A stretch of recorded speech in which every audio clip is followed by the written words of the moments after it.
Sa oras na ito, tayo naman po ay dumako sa ating worship po para sa Panginoon. At buong linggo tayo nagtrabaho, buong linggo tayo busy. So, this is the time naman po para sa Panginoon. So, let us read the book of Psalms 119, 169 to 176 and say, "Let my cry come before thee, O Lord.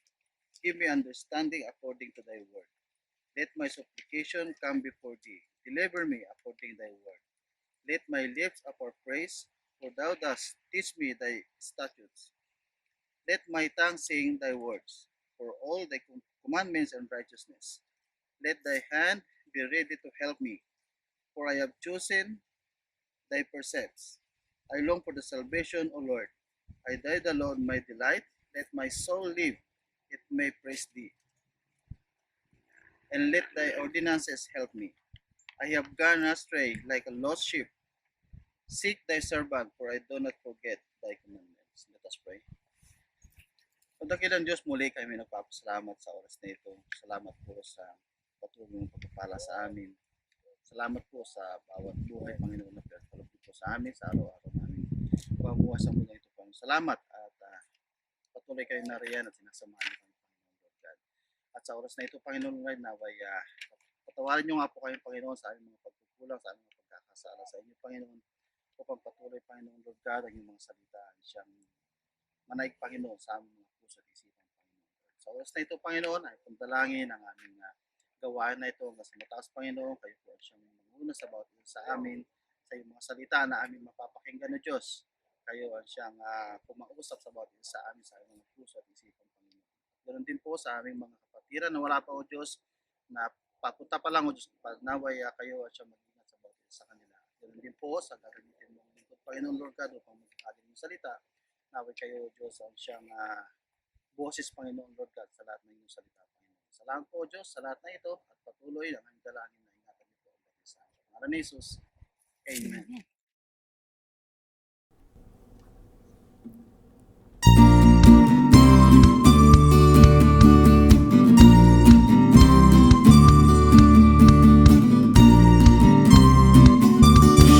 May galak, may saya, may tuwa sa piling ng Diyos, sapagkat hirap ng puso ay naglalaho. May awit, may sayaw, at papuri para sa Diyos na hatid ng puso. Pinagpala niyang lubos. Handog niya ay kapayapaan, handog niya ay kagalakan, handog niya ay kalakasan sa bawat pusong napapagkahal.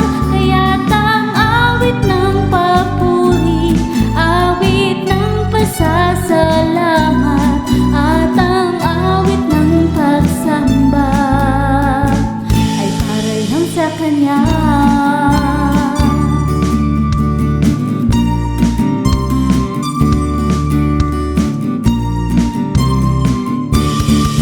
May galak, may saya, may tuwa sa piling ng Diyos, sapagkat hirap ng puso ay naglalaho. May awit, may sayaw, at papuri para sa Diyos na hatid ng puso. Pinagpala niyang lubos. Handog niya ay kapayapaan, handog niya ay kagalakan, handog niya ay kalakasan sa bawat pusong napapagkahal. Kaya't ang awit ng papuri, awit ng pasasalamat,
po sa inyong lahat. Tayo po muna ay manalangin. Salamat po, Panginoon, sa inyong pag-ibig sa amin.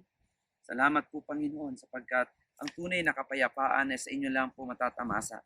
Ang tunay po naming kaligtasan ay nasa inyo at ang tunay po namin, Panginoong pag-asa ay nasa inyo.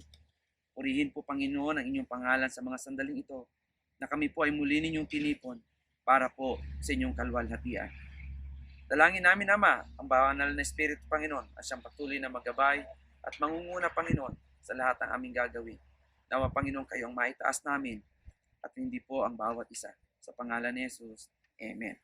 Makakaupo na po kayo at maraming salamat po sa bawat isa. Today, at tayo po ngayon ay mag-aaral po ng salita ng Panginoon. At allow me to share to you the Word of God. If you have your bulletin, please you have your bulletin there.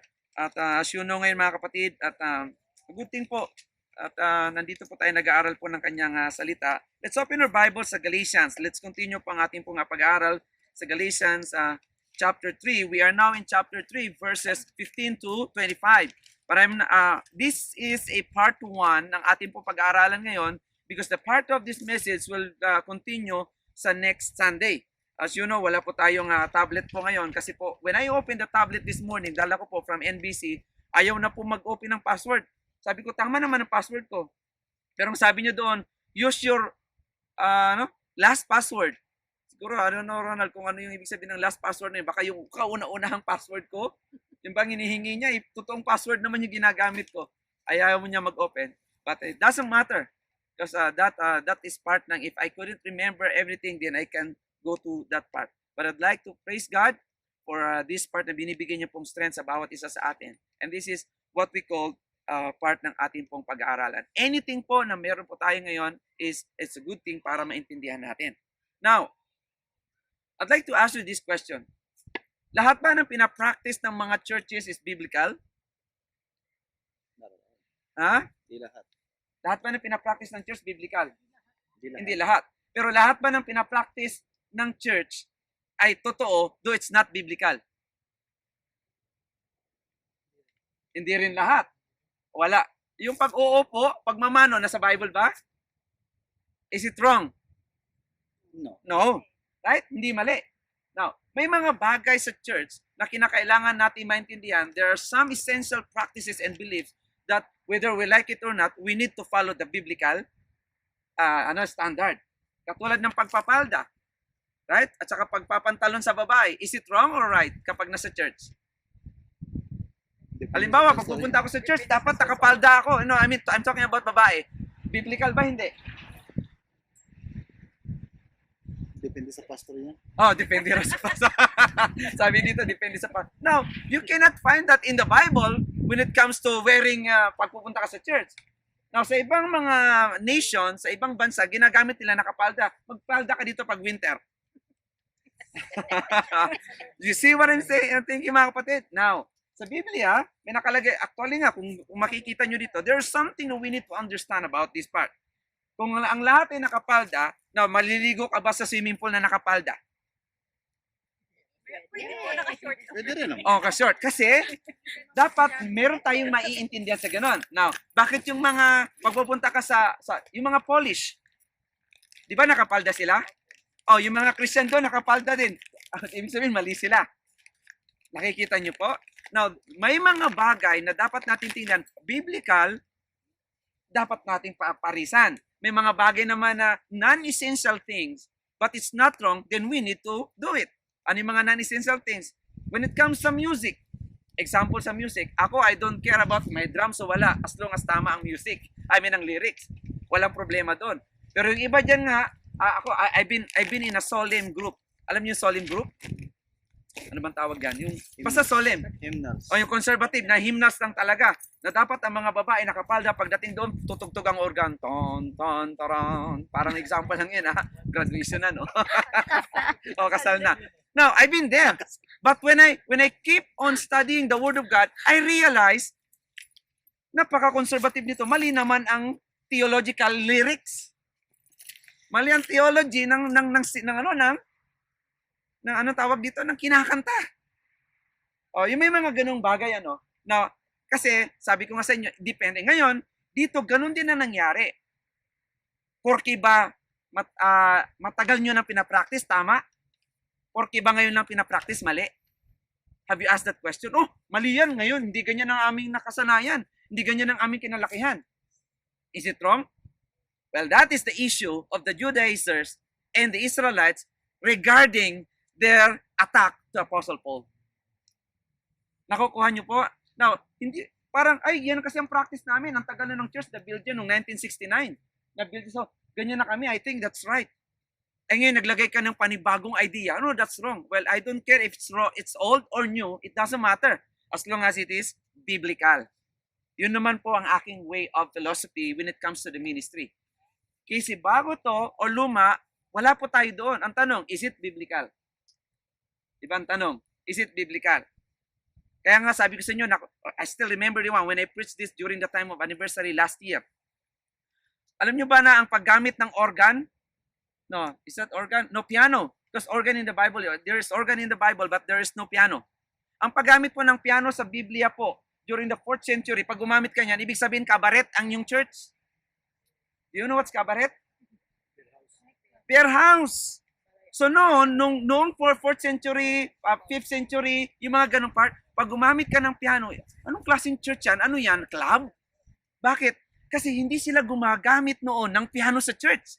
Ay ngayon, in-insist ng mga Christians, di naging okay na. Pag gumamit ka naman ng drums ngayon, nako, nasa demonyo yung church na yan, daming mga ginagawa. Nakita nyo yun?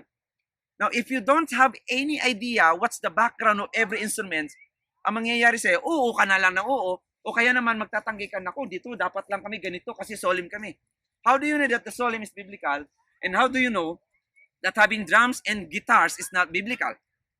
Where do you get that idea? So we need to ask that questions. Now, you know what? When I found out, na talagang sabi ko, Lord, bakit lumaki ako ng ganito? Na kala ko tama ng organ, kala ko tama na yung piano, ganun lang.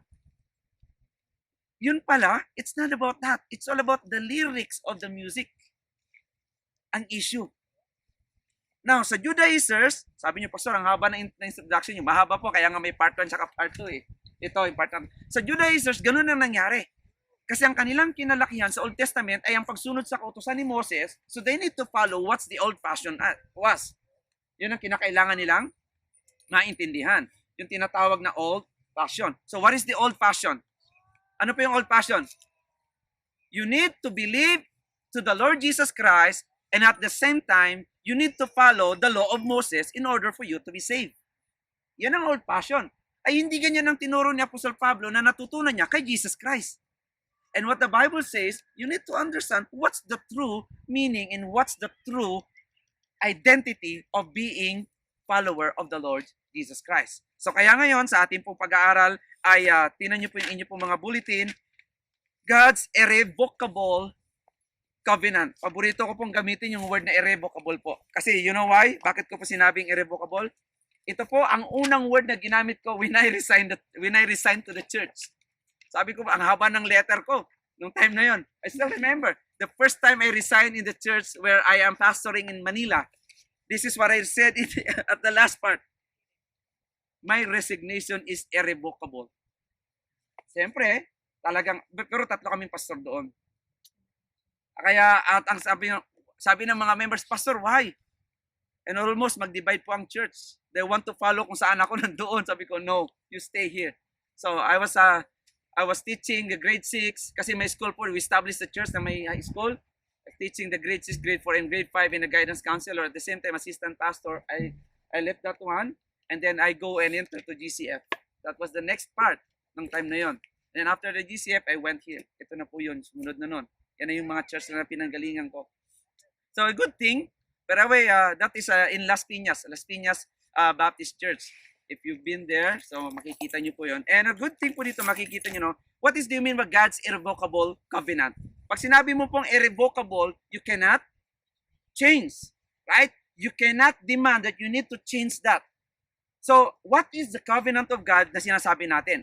When I say po covenant, it's an agreement between the two persons or two parties. Na ibig sabihin nun na nagkasundo kayo na kahit anong mangyari, kamatayan lamang ang pwedeng makapagsira ng inyong napagkasunduan. Well, here, at this passage, gusto ko pong i-share sa inyo, and if you have your Bible, please open it to Galatians chapter 3, verses 15 to 25. At basahin ko po sa inyo. Verse 15, Brethren, I speak in the manner of men. Though it is only a man's covenant, yet if it is confirmed, no one annuls or adds to it. Now to Abraham and his seed, where the promise made, he does not say, and the seeds, as of many, but as of one, and to your seed, who is Christ. In this I say, that the law, which was 430 years later, cannot annul the covenant that was confirmed before by God in Christ, that it should make the promise of no effect. For if the inheritance is of the law, it is no longer of the promise. But God gave it to Abraham by promise. Verse 19. The purpose of the law then, what purpose then does the law serve? It was added because of transgressions, till the seed should come to whom the promise was made. And it was appointed through angels by the hands of a mediator. Now a mediator does not mediate for one. Is the law then against the promises of God? Certainly not. For if there had been a law given which could have given life, truly righteousness would have been by the law. But the scripture has confined all under sin, that the promise by faith in Jesus Christ might be given to those who believe. But before faith came, we were kept under guard by the law, kept for the faith which would after be revealed.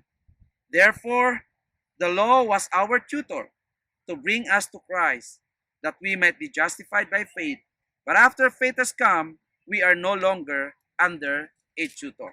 Ito po yung pinakamaganda at pagpalain ng Panginoon ng kanya pong salita na ating pong pag-aaralan ngayon. Now, as you know mga kapatid, no, there are many things that we need to understand on this part. And we will begin sa part na to, sa pinag-aralan po natin ng mga nakaraan, kung paano po dinidepensahan ni Apostol Pablo na ang kaligtasan po ay hindi sa pamamagitan ng pagsunod sa kautusan. Hindi ito sa pamamagitan ng gawa, hindi ito sa pamamagitan ng pagsisircumcise. Naalala niyo po that Abraham was declared righteous after his circumcision. Ilang taon na circumcise si Abraham? Naalala niyo kung ilang taon bago siya na-circumcise? Ilang taon siya nagkaanak? Okay, si Sarah, 90. Ilang taon si Abraham nang nagkaroon ng anak? 100 years old. No, kailan siya na-circumcise? When Isaac was 14 or 17 years old. Imagine niyo yun. Kasabay niya po na-circumcise ang kanyang anak. And he was declared righteous before that happened. He was a believer of the Lord before that happened. And remember ang follower, ang sinusundan po ng mga Hudyo at mga Judaizers ay si Abraham. So if they are following the teaching of Abraham and the practice in the life of Abraham, there's something wrong dito po sa kanila pong paniniwala. So kaya nga sa pagsisimula po natin, there are two facts that we need to understand why God's covenant is irrevocable.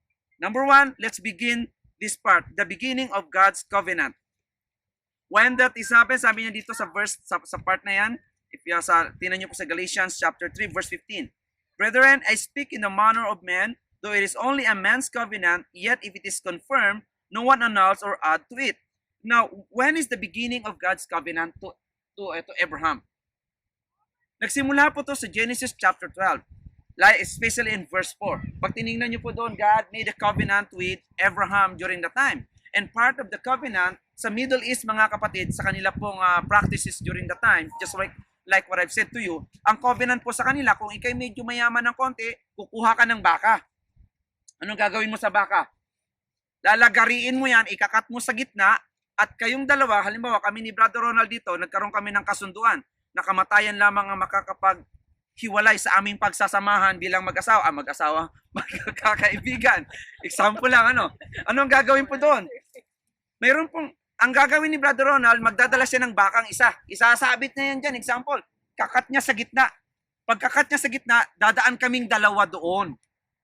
Yun ay patunay lang na walang sisira sa aming na pagkasunduan.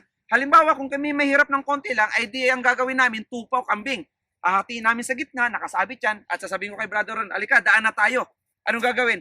Ibig sabihin nun, patunay na walang makakasira sa ating na pagkasunduan. Ay ngayon, anong ginagawa ng ating covenant kapag mga fraternity? Ano yung mga ginagawa nilang agreement? Yung hazing, o kaya yung yung blood compact, tapos ipapaganon, o kaya itatatak. Yan ang ginagawa. Noon, ganun ang ginagawa nila. Kaya pag binasa ninyo Genesis chapter 12, verses 13, 14, 15, makikita nyo doon na pinaprepare ni God si Abraham ng mga hayop. Ang problema ito, ang ginawa ni God, pinatulog niya si Abraham. Nung pinatulog niya si Abraham, sino lang ang pumasok doon sa karkas? Sino lang yung tumawid? Si God lang. Bakit hindi nakatawid si Abraham? Kasi tulog. Bakit tulog si Abraham? Pinatulog ni God. Bakit pinatulog ni God? Kasi alam ni God na hindi kayang sundin ni Abraham yung ganong standard ng covenant. Right? Nakukuha niyo po? Yung standard ng covenant na yan. Anong covenant na yan? Sabi ni God sa kanya, I will make you a great nation and your descendants should be like the stars in the sun. Kung kaya mong bilangin ang buhangin, din ganyan karami ang iyong descendants. Kung kaya mong bilangin ang stars, din ganyan. Yan ang covenant ni God. And one of your descendants will be the Savior of the world. So yung covenant na yon, ang nangyari po, hindi po ito pinagawa kay Abraham. Ginawa to ni God. Anong ibig sabihin nun? Ano pong ibig sabihin nun, mga kapatid? Kasi hindi po masusunod ni Abraham yung covenant. Ang tanging makakagawa lang nun ay si God. So that's the beginning ng part na yon. The starting point of God's covenant is simple. When God made a promise to Abraham. Kaya nga to sa totoo lang, although sanay tayo sa tinatawag nating Abrahamic covenant, lagi kong sinasabi sa inyo, this is not an Abrahamic covenant. It's supposed to be what? Royal covenant or God's covenant talaga. Kaya lang, because of some theological, para maging tuloy-tuloy na lang, meron tayong tinatawag na Mosaic covenant. Ano yung Mosaic covenant? Ang Mosaic covenant, yung kay yung law na binigay ni Moses, di ba? Na ito ang sundin ninyo. Meron naman tinatawag na Davidic covenant. Yung ginamit ng Panginoon na sa iyong seed, itatayo ko ang temple. Di ba sabi niya sa Psalms? Meron naman tinatawag na Noamic covenant. Ano naman ang Noamic covenant? After this flood, I will give you a sign, a rainbow, that no more flood anymore, that I will destroy the world. What is the next event na gagawin ni God to destroy the world? Fire. Yun ang sinabi niyong covenant. Ibig sabihin, it could never happen again. Ano naman yung tinatawag naman natin na New Covenant? Sa Biblia, mayroon tinatawag na New Covenant sa New Testament. And that is the death of the Lord Jesus Christ or our salvation. The blood of the Lord Jesus Christ. So, yun yung mga covenant na makikita nyo. Mayroon tinatawag na temporal covenant, which is the law. Mayroon tinatawag na eternal covenant. And here, kapag makikita po nyo dito, the starting point of God's covenant when God made a promise to Abraham. So, because of that, how many years that? Sabi dito, di ba, napansin nyo, nung kapag binasa nyo yung Timothy, okay, sandali lang po, I'm trying to recall everything. Here, sabi ko nga, when one pastor asked me, can you preach without a note? Sabi ko, yes, I can, but not all the time. How can you do that? It makes practice and keep on doing and doing. Para bang alam nyo na, kapag nakasanayan mo na yun na lang lagi ang ginagawa mo, ganun na lang po palagi. Now here, at sabi niya po sa verse 15, look at verse 15, sa part na yan, chapter 3. Sa part, and confirm, you cannot annul or add to that covenant. Ang tanong niya dito, how many years? Pumunta kayo sa verse 17. And this I say, that the law which was 430 years. Now listen carefully. Hindi po mula sa panahon ni Abraham hanggang kay Moses, 430 years bago dumating ang law. Remember this, that the covenant given to Abraham was repeated to Isaac. Right? And the covenant that was given to Isaac was repeated to Jacob. And the covenant that was given to Jacob, to Abraham, to Isaac, was repeated in the last part ng chapters ng Genesis. Before Jacob and his family entered in going to Egypt, from that time hanggang sa panahon na binigay ang law, that is 430 years. But if you are going to calculate from the time it was given, it was for 645 years from the time of Abraham to the time of Moses. So the word 430 years dyan That's the beginning of their entry to Egypt. Nakalabas sila hanggang sa binigay ang law. Sabi niya doon, yung part na yan na binigay ko yung law sa inyo. So here ang pinakamagandang makita ninyo. Sabi ni Apostol Pablo sa mga mananampalataya sa Galatia, I will give you an illustration para makita nyo. Bigyan ko kayo ng picture. Kung kayo'y naniniwala kasi na-deceive na kayo sa katuruan ng mga Judaizers na sila'y tama at mali ang tinuro ko sa inyo noon, bigyan ko kayo ng example. Diba sinusunod ninyo si Abraham? Yes, halimbawa kayo yung mga Hudyo na mga na-deceive. Naniniwala ba kayo kay Jesus Christ? Yes. Sasagot naman ang mga Hudyo. Pero kailangan namin sundin ang kautusan ni Moses para maligtas. No, kung sabi ni Apostol Pablo, kung yan ang inyong pananaw, binibigyan ko kayo ng ilustrasyon. Yun ang binanggit niya sa chapter 3 verse 15. What is the illustration? The illustration of the covenant given by God to Abraham. Minention dito ni Apostol Pablo si Abraham. Why? Kasi yun ang katotohanan. Ano sabi niya doon? Di ba walang makakapagsira kung ano ang covenant na binigay ng Panginoon kay Abraham? Sagot ng mga Hudyo, yes! O ito, pwede bang sirain, pwede bang baguhin ang covenant ni God kay Abraham? No. Anong covenant ni God? And that I will give you a seed. Anong sinabi niyan? Seed. Hindi po plural, kung hindi singular. Seed. Nakita niyo dyan? Yung part na yan sa verse 16. And I will give you a seed, which is the Lord Jesus Christ. Yun ang seed na tinutukoy niya po doon sa part na yan. He gave you an illustration. What kind of illustration is that? That Abraham was declared righteous before he was circumcised. And Abraham was declared righteous before the law was given to Moses.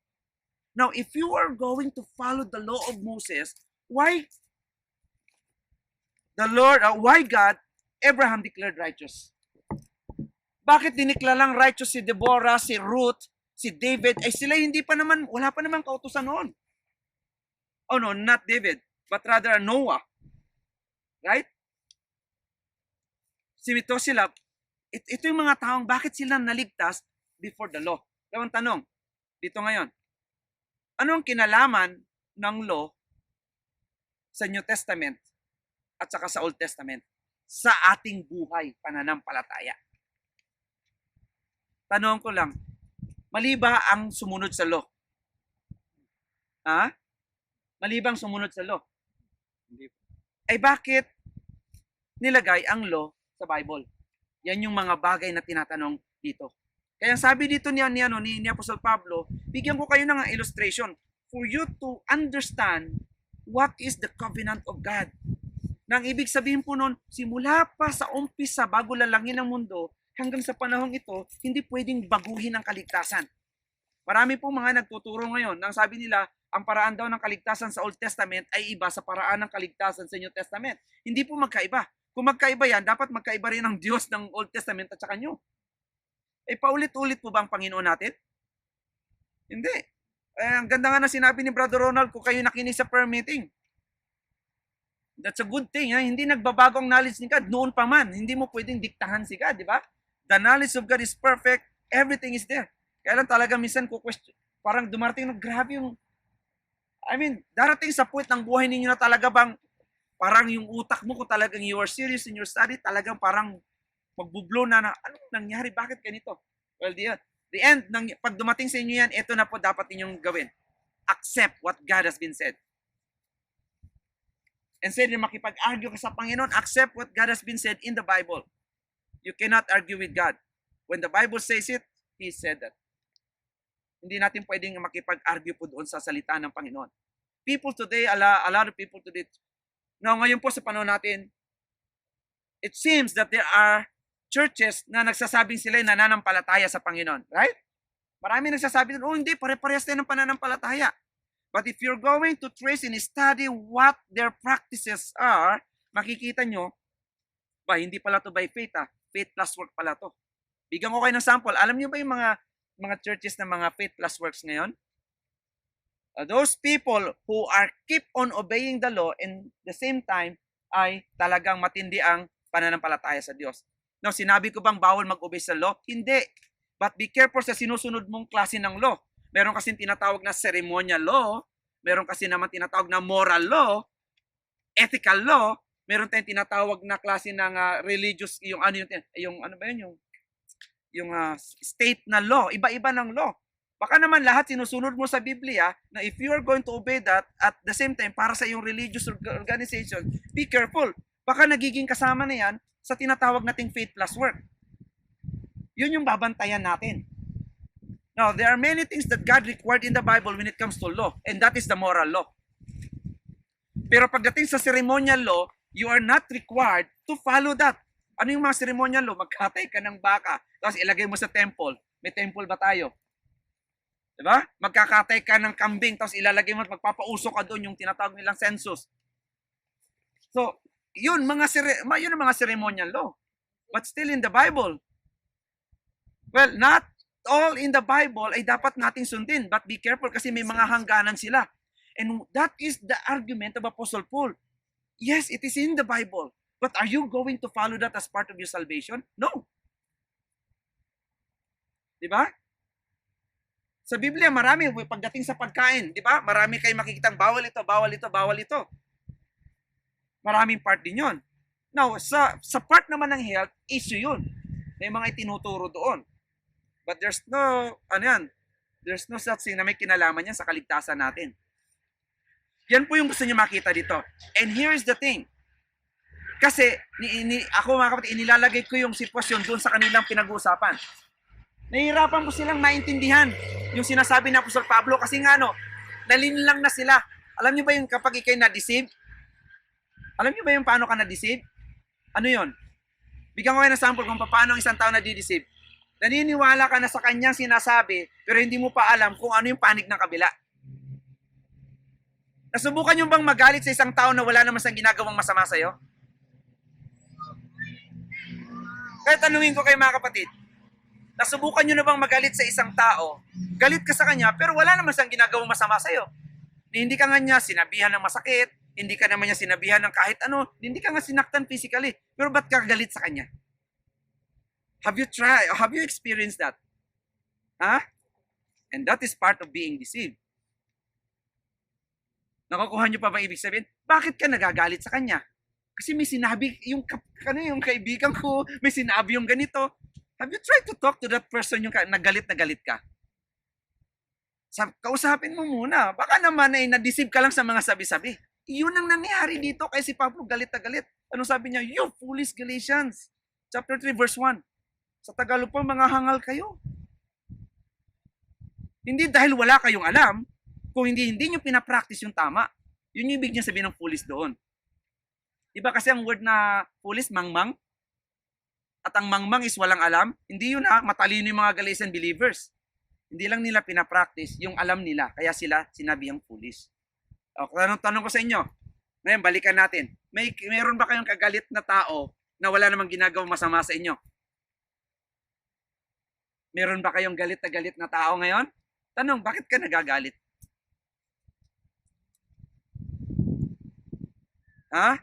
Ganyan ang sitwasyon ng mga Judaizers na parang ayaw nilang makita si Pablo. Bakit? Ang sabi nila, mali ang tinuro ni Pablo, tama itong mga Judaizers. Kaya nung dumating si Pablo, nagkandalayuan sila. Kaya hindi po nag-isip ng 2 beses si Pablo na pumunta kaagad sa Galatia. Bakit? To explain again that what you have been heard now is wrong. Noon, natutunan nyo na yung tama. Bakit kayo bumalik na naman sa mali? Kaya sabi niya, hindi nyo ba naiintindihan kung ano nangyari kay Abraham na sinusunod nyo? Hindi nyo ba naiintindihan ang tunay na kaligtasan at paraan ng kaligtasan? Kaya yung sinabi niya, that is the explanation. Point 2 na tayo. God's explanation or the explanation of God's covenant. Look at verse 17. Ang sabi niya sa verse 17. Nakita niyo yung part na yan sa verse 17. Ito na sabi niya. Where is that? Okay. Chapter 3 verse 17. And this I say, 16 muna. Now to Abraham and his seed. Nakita niyo po yun, singular. The word seed there is talking about who? Jesus Christ. Sa Genesis chapter 12, and your descendants, plural. Ibig sabihin, among the descendants of Abraham, the seed will come.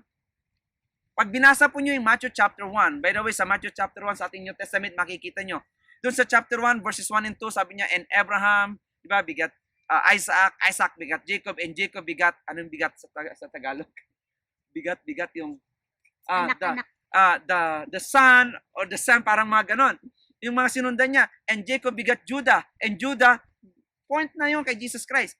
Every 14th generation makikita nyo doon. Now, si Jesus Christ po, nanggaling po sa linyang yun. At ang tinutukoy niya pong seed dito, sa verse 16, walang iba po kundi si Jesus Christ. So that, now, what is the explanation? The first thing is that there is completeness or the completeness of God's covenant. Ano po yung completeness ng God's covenant? That is the Lord Jesus Christ. When I say complete po, sabi niya dito, Jesus Christ is complete in your salvation. Jesus Christ is perfect. Pag sinabi po natin perfect or complete, kailangan mo pa bang dagdagan ang ginawa ni Jesus Christ? Hindi na. Pag sinabi kong perfect, do you need to add something? Do you need to less something to what God has been done? No. Kailangan bang ulit-ulitin mo ang kaligtasan? Hindi. Perfect na nga eh. Ano yung sense ng pagiging perfect kung may kulang? Anong pagiging sense ng complete kung may kulang? So kung naniniwala tayo na perfect yung ginawa ni Jesus Christ sa krus ng Kalbaryo, kung naniniwala tayo na complete ang ginawa niya, ay huwag ka na magpapako sa krus at magpapakastigo. Yung magpapano yun?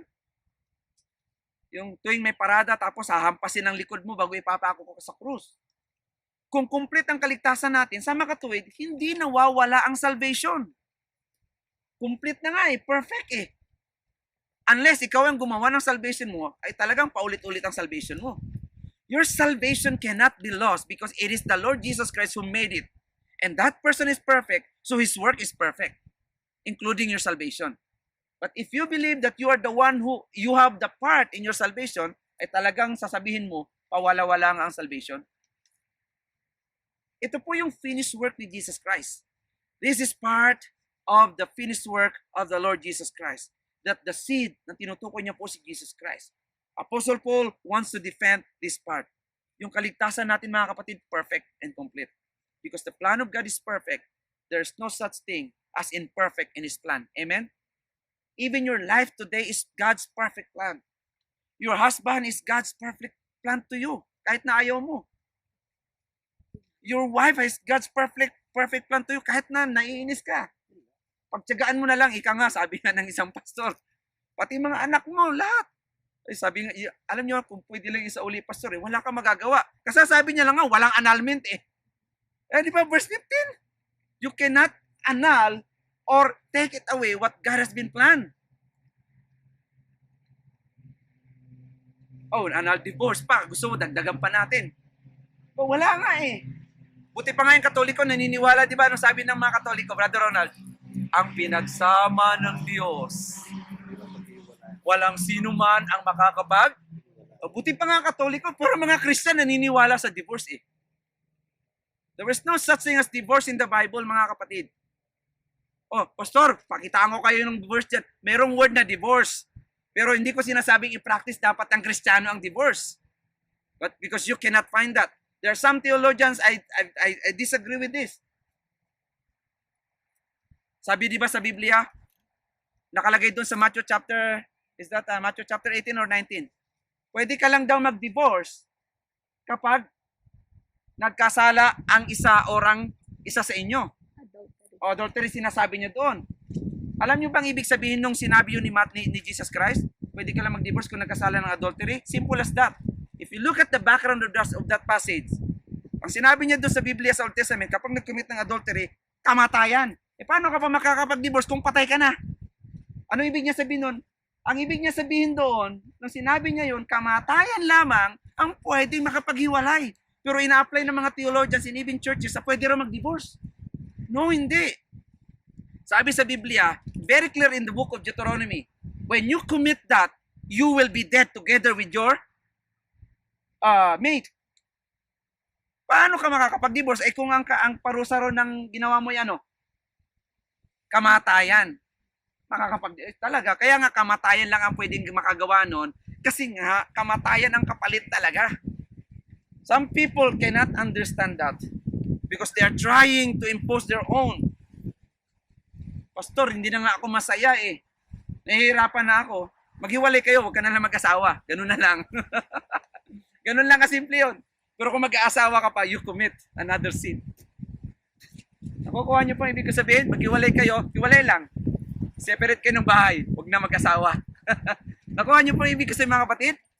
And the explanation of Apostle Paul is simple. Sabi niya, kahit sino pa, ang pinlano ng Diyos, ang ipinangako ng Diyos, hindi mo pwedeng paghiwalayin. Hindi mo pwedeng sirain.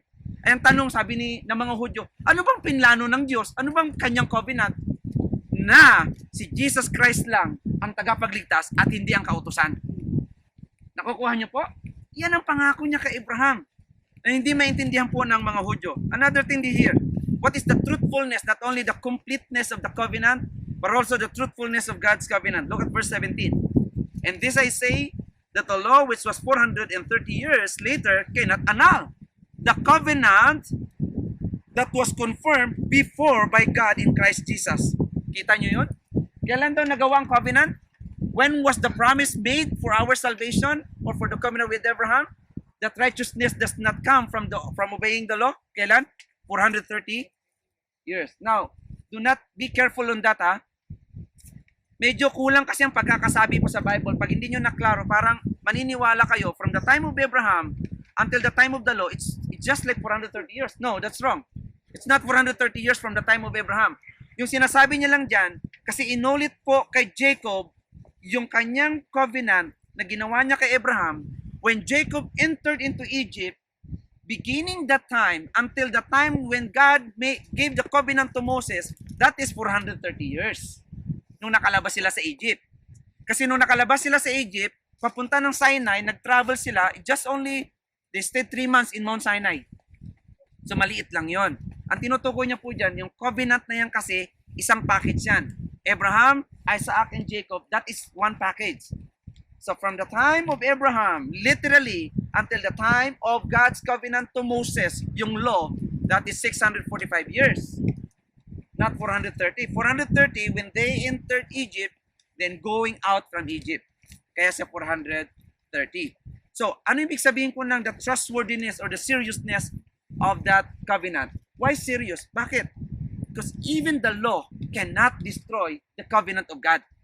You can trust God. God can be trusted because even the law could not change the mind of God. Anong sabi niya sa Malachi chapter 3 verse 16? God, ano sabi niya po doon? God cannot be changed or God does not change. Malachi 3:6. Hindi siya nagbabago. Saan siya hindi nagbago? Sa covenant niya kay Abraham. Yun yung passage, yun ang background no, ng Malachi 3:6. Bakit? Kahit na paulit-ulit na nagkakasala yung mga Israelita, ang sabi ng Panginoon, yes, I destroy you when you committed sin, but my covenant will never change. Ano yun? Na meron akong pipiliin sa inyong remnants, hindi lahat ng anak ni Abraham ay ligtas, but lahat ng mga mananampalataya ay anak ni Abraham. Anong ibig sabihin nun? Anak ni Abraham, spiritually, in a sense that because we are doing what Abraham did, and that is our faith in God. Yan po yung sinasabi niya po doon sa part na yan. And you could see here the continuity of God's covenant. Look at verse, tingnan nyo po yung inyo po mga Biblia, sa verse 18. For if the inheritance is of the law, it is no longer of promise. But God gave it to Abraham by promise. Sabi nyo, kung ang mamanahin natin at ang gagawin natin na paraan ay law, then it is not a promise. Ang tanong, what is the promise? The promise that was given to Abraham by God, and that is the grace of God. Yung grace po na tinutukoy niya doon. Na no matter what happened, it is only by the grace of God that a person can save through faith. Wala na pong iba na pwede pong gumawa nun. Ang pananalig natin sa Diyos, ang biyaya ng Diyos, ang siyang makakapagligtas po sa atin. Hindi po yung ating pong mga gawa.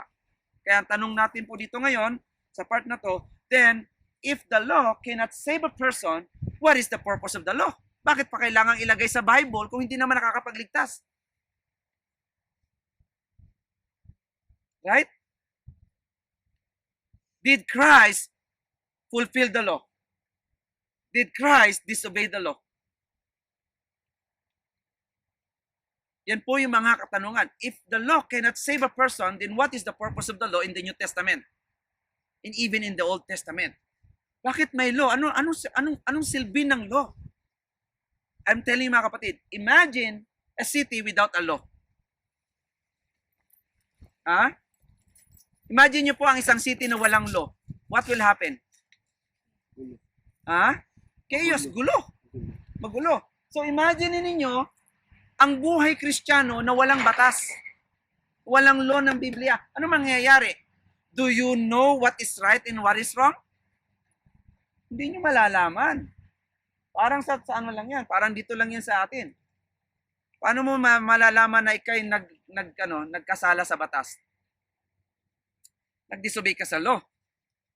Dati, bawal ang, example lang ito dati, okay lang na wala kang mask pag pumasok ka sa building. Ngayon, pag wala kang mask, hindi na pwede. You violated the law kasi nilagay na sa law. Paano mo malalaman na nagkasala ka? One way is that God gave the law. And because of that law, it gives us a direction to point to the Lord Jesus Christ. Bigyan ko kayo ng sample. Lahat tayo nakapag-aral dito, di ba? Para makita natin. Kapag ikaw ay papasok sa school, bago ka pumasok sa school na yan, di ba mayroon tinatawag na pedestrian, may tawiran, at mayroon doon tinatawag na traffic enforcer. Di ba yung mga pinapractice sa mga grade 5 and grade 6? Anong sasabihin nila? Tapos titigil. Yung traffic enforcer na yan, na nagbibigay ng law dyan, yan ba ang maglilid sa'yo sa destination? Ha? Yes. But that is not your destination to go to the school. Pag galing ka naman sa school, papunta sa bahay, anong gagawin ng traffic enforcer? Patatawirin ka na naman yun doon. Yan ba yung destination mo? No. That is the way for you to go to your destination. That traffic enforcer is leading you to your destination. So the Bible is very clear. The law is not your destination. The law is there to guide you to your destination. And our destination is to point to the Lord Jesus Christ. Our destination is Christ. But the problem is that, binabaliktad natin, ang law, yun ang destination mo para sa salvation mo. Hindi po. Yung law is just like a guidelines, a tutor, that what you are doing is wrong. Bakit po? Alam niyo po ba na ang lahat ng nasa Old Testament points to the Lord Jesus Christ? Lahat ng ginawa sa Old Testament points to the Lord Jesus Christ. Why? Let me give you a thing. Kala ng mga Hudyo, having a king, they will be safe. Kala nila na, pag may king ka na, okay ng lahat. Anong ginawa ng Panginoon? He gave kings. From Northern Kingdom, 19 kings. From the Southern Kingdom, another 20 kings or 18 kings. O, should I baliktad? Makikita nyo. Pero walang matuwid kahit isa. So ano yon? It points to the Lord Jesus Christ as the King of Kings. Nag-request sila ng mga judges, nagbigay ng judges. Wala ring perfect na judge. Because God is the perfect judge, the Lord Jesus Christ. It points to the Lord Jesus Christ. Nagbigay ng priest, may nagkasala ang priest. Anong ginawa? Naglagay ngayon ng explanation that the high priest is the Lord Jesus Christ. That you are not allowed to come to the priest and confess your sin. Just go to the Lord Jesus Christ directly and confess your sin. Because He is the perfect priest. Now, lahat ng yon, hinihintay ng mga Hudyo hanggang ngayon. Hinihintay nila. The perfect priest, the perfect king, and the perfect judge. And they are waiting for that. Because they don't believe that the Lord Jesus Christ died already on the cross for their sins and for our sin. Yun po ang problema. Kaya ngayon po sa atin, ito po ang lahat ng events sa Old Testament, and even to the Old Testament, points to the Lord Jesus Christ. At lahat naman ng mga nangyayari sa buhay natin ngayon, going backward to the Lord Jesus Christ, wherein He died on the cross. That is the finished work. We are the finished work of the Lord Jesus Christ. Yung mga Old Testament saints and people, they are looking forward. Tayo naman po, looking backward sa cross. You know what? We do not deserve anything na meron tayo ngayon. The grace that we have right now is very simple. We deserve what we do not deserve. We deserve to die. We deserve to go to hell. But because of the grace of God, we deserve heaven. I mean, we receive eternal life. Deserving po ba tayo mga kapatid?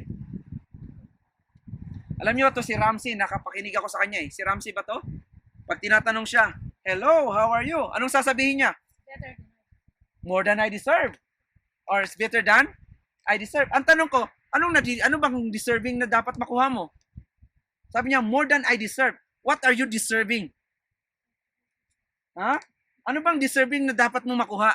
Why you are saying more than you deserve? If it is more than, it means there's something that you're expecting, you deserve something. But because you said more than I deserve, what are you deserving for? Anong deserving na meron sa'yo? Are you deserving to get a credit from God? No, you are a sinner. What? I mean, ano ba? Kaya sabi ko, pag narinig ko, anong deserving sa'yo? Nakukuha niyo po mga kapatid? Nakilala niyo si David. Nakikinig ako sa kanya, magaling siya sa planning ng money. Pakinggan niyo po siya, magaling siya sa planning. Yung mga cards na yan, natututo ako sa kanya eh. Pero tuwing tatanungin siya, kumusta ka na? Anong sasabihin niya?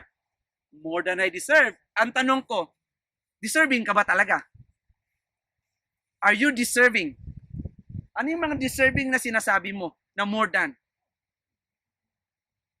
In the first place is this. Nakukuha mo kung anong meron ka ngayon. It's not because you are deserving. It's because of the grace of God. Why? Every sin you commit in life, you are dapat totally dead. Right? Sasabihin niya, nagtrabaho, nagpakahirap ako. Babalikan mo pa rin ng Panginoon mga kapatid. Without His grace, hindi ka makapag-work. Kasi bibigyan ka niya ng sakit, paano ka makapag-work? Eh di homework. Hindi ba grace ng Panginoon ang lahat kung bakit meron tayo ngayon? Kung hindi naman ako nagtrabaho, hindi ako nag-training, hindi ako nag-aral, hindi ko makakamit ito. Who gave you the knowledge? Who gave you the strength? Who gave you the ideas? It is God. So what kind of deserving ang tinutukoy mo? I am trying to bring you to the situation that you need to learn to humble yourselves because it is only by the grace alone kung bakit tayo nandito sa mundong ito. We are not deserving mga kapatid. Everything that we accumulate in this world belongs to God. Amen? Lahat po nasa Panginoon. Kaya hindi tayo pwedeng magmalaki sa Diyos. At yan po yung gusto kong iwan sa inyo ngayon. It's only by the grace of God through faith that we are saved. Wala na pong iba. We are what we are, not because of what we have been doing. We are what we are because of the grace of God alone. Yun po yung napakahalaga sa lahat. Kaya salamat tayo sa Panginoon because His covenant is perfect, His covenant is trustworthy, His covenant is complete. It's been planned before the world began, and we are part of that plan. May the Lord give us understanding on this matter, and we will continue it sa susunod po natin na pag-aaralan sa Sunday. Panginoon, salamat po sa inyong salita na nagpaalala sa amin. Salamat po sa mga kabutihan na patuloy niyong ipinapakita sa amin. Lord, may you guide us and help us to understand that the truth of the matter is that we are all under your grace. We are under your mercy, though we are already saved. Yung mag-obey lang kami, Panginoon, it's good. Yung mag-disobey kami, even one mistake that we could ever made in one day, Lord, we are not deserving throughout the day. Why? Because what we deserve is death. What we deserve is punishment. Lord, would you help us to recognize your grace every day in our life? In Jesus' name, amen. Ngayon naman po tayo po ay bago po wala tayo nagpapasalamat sa salita ng Diyos na napakabuti ng Diyos sa atin. At even sa oras na to, kahit tayo giniginaw, kape, pero mainit ang salita ng Diyos para sa atin, di ba? Napaka-challenges po sa bawat isa sa atin na hindi nagbabago ang Diyos. So, ganoon din po sa oras na ito sa ating pong pagbibigay naway hindi rin po magbago ang ating mga pagbibigay. Although minsan tayo nagkukulang sa Panginoon at hindi naman tinitingnan ng Panginoon yun, ang tinitingnan sa atin ay yung puso natin. Kaya patuloy tayo na suportahan natin yung FCCC. Even ako napapasalamat ako sa Diyos kasi kahit ganito tayo kaliit, pero ang Panginoon hindi nagkukulang sa bawat pangailangan ng church natin. So naway kumato ang ating mga puso na masuportahan mo rin natin ang ating church po. But bago yan, tayo po manalangin. Let's pray. Putangin ng Diyos, muli kami nagpapasalamat sa oras na ito. Salamat sa iyong salita na ayon po napakinggan. Naway sa aming pagkalis sa lugar ito, Panginoon, ay bitbit po namin at namnamin po, Panginoon Lord, ang iyong mga salita ito, Panginoon. Na siya maging aral po namin sa aming pang-araw-araw na buhay, Panginoon, at sa buong buhay namin, Panginoon. At yun, Panginoon Lord, sa aming pagbibigay, naway ang mga kaloob mo, Panginoon Lord, ay siyang magamit sa ministeryo, Panginoon Lord God, sa church namin. At ibig, Panginoon, sa mga pangailangan ng church ay sa inyo po namin ni-entrust, Panginoon, lahat ng ito. Kaya, Panginoon, maraming pong salamat. At ganoon din po sa aming mga kasama, hindi po namin nakasama sa oras na ito. At naway pagpalain mo rin sila, Panginoon Lord God. Kung may mga karamdaman po sila na nararamdaman, Panginoon Lord God, kayo po ang siyang magbigay ng lunas ito, Panginoon Lord God. Salamat po sa lahat na ito, sa pangalan ni Jesus.